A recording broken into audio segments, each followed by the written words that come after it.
The claim, the record, and the truth. Investigating a viral story for more than a decade, a disturbing claim has circulated online that hundreds of African children, many from Uganda, were trafficked abroad for ritual sacrifice, and that a BBC investigation exposed a hidden international network. The story is shared widely. It provokes anger. It generates fear. And it demands one question: is it true? This documentary follows the evidence step by step back to its source. Not to dismiss abuse, not to silence victims, but to separate what is verified from what is imagined. Because when children are involved, facts matter. In 2011, journalist Chris Rogers published an investigation for BBC News.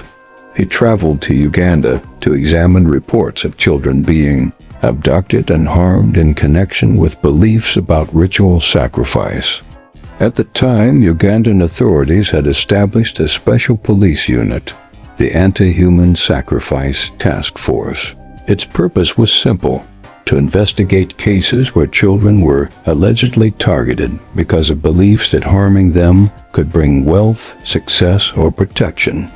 The BBC investigation spoke to police officers, community leaders, activists, and families. It described fear in vulnerable communities. It documented allegations. It highlighted disputes. And it revealed serious weaknesses in child protection systems. According to the BBC report, police had recorded dozens of suspected cases over several years. Some officials said they were working to improve investigations. Civil society organizations argued that many cases were never properly examined. They accused some officers of corruption. Police denied those claims. The BBC presented both sides. What the report showed was uncertainty, disagreement, and an urgent need for better protection. As part of the investigation, reporters conducted undercover work. They met individuals who claimed to perform rituals. One man spoke openly about harming children. The journalists withdrew. They reported what they had seen.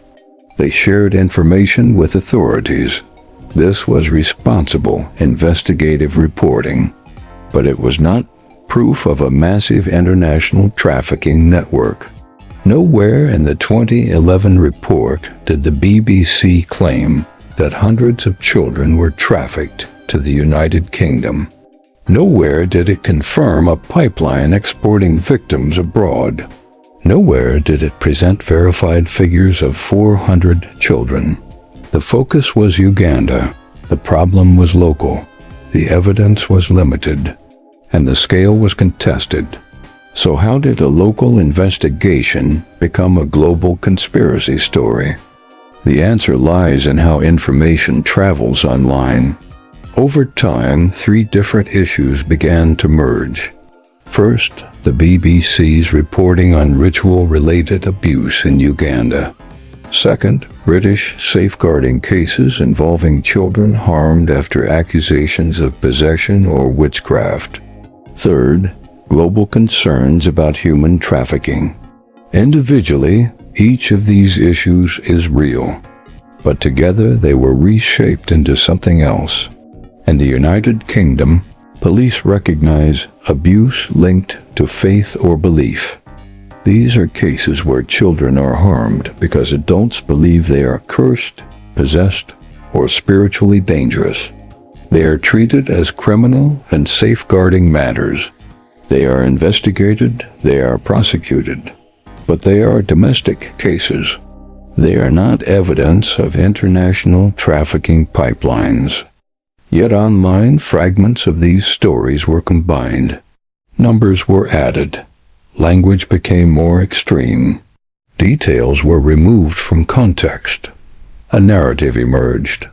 A narrative that sounded believable. A narrative that spread quickly. And a narrative that few people stopped to verify. Researchers later studied how ritual abuse stories were reported in Uganda. They found inconsistent data, weak record keeping, underfunded investigations, and political pressure. Some cases were real, some were misclassified, some were never resolved, but no study confirmed the existence of a mass export network. This is not unusual. When crimes involve fear, belief, and secrecy, evidence is often incomplete. And where evidence is weak, speculation grows. Activists may exaggerate to gain attention. Media may simplify for impact. Audiences may share without checking. The result is distortion. Meanwhile, the real problem remains. Children in vulnerable communities, families facing poverty, weak social services, limited policing resources, criminals exploiting belief systems. These are the conditions that allow abuse to happen. Not secret international networks, not shadowy global conspiracies, but everyday failures of protection. Ugandan authorities have acknowledged these challenges. So have international organizations. They point to the need for better child welfare systems, community education, witness protection, professional investigations, and cross-border cooperation based on evidence, not rumors. The viral story does something dangerous. It shifts attention away from solutions. It replaces complexity with outrage. It makes abuse seem distant and mysterious, instead of local and preventable. And it risks turning victims into symbols, rather than people who need support. There is another cost. When exaggerated claims are exposed as false, genuine cases are doubted. Survivors are questioned. Advocates lose credibility. Governments become defensive, and public trust erodes. Truth becomes collateral damage. Responsible journalism works differently. It asks uncomfortable questions. It admits uncertainty. It distinguishes allegation from proof. It documents sources. It corrects mistakes. And it resists pressure to sensationalize. The 2011 BBC investigation followed these principles. The viral version did not. Let us be clear. Ritual-related abuse exists. Human trafficking exists. Faith-based abuse exists. These are serious crimes. They require serious responses, but none are helped by false numbers. None are helped by invented networks. None are helped by misinformation. Protecting children depends on accuracy, on transparency, on cooperation, and on evidence. It depends on communities being informed, not frightened, on authorities being accountable, not defensive, and on media being responsible, not reckless. This investigation leads to a simple conclusion. The BBC reported on ritual-related abuse inside Uganda. It exposed weaknesses. It raised alarms. It called for reform. It did not uncover a global trafficking pipeline. It did not verify claims of hundreds of children sent abroad. Those claims came later. They came online. They came without proof. In a world where stories travel faster than facts, verification is an act of responsibility. Sharing without checking is not neutral. It shapes beliefs. It shapes policy. It shapes lives. And sometimes it harms the very people it claims to defend. The real story is not about secret networks.